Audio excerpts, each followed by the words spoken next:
The DoorDash cart not found error is a common issue that appears when trying to check out or access your cart. It means the app can't sync your local cart data with DoorDash's servers due to temporary glitches like session timeouts or corrupted cached data. To fix it immediately, first try rebuilding your cart by re-adding the items. Then relogin to refresh your session token. Finally, clear the app cache to remove any corrupted data.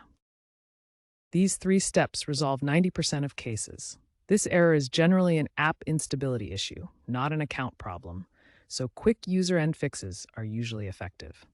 The cart not found error arises from mismatches between the app's data and DoorDash's servers. DoorDash is actively improving app stability using AI to predict and prevent cart losses and hybrid apps to reduce errors. Future solutions include AI chatbots for real-time guidance and enhanced data encryption for secure syncing. While this error currently affects a small percentage of users, DoorDash aims for zero tolerance through continuous improvement and innovation, with the goal of seamless user experiences and reduced reliance on manual fixes.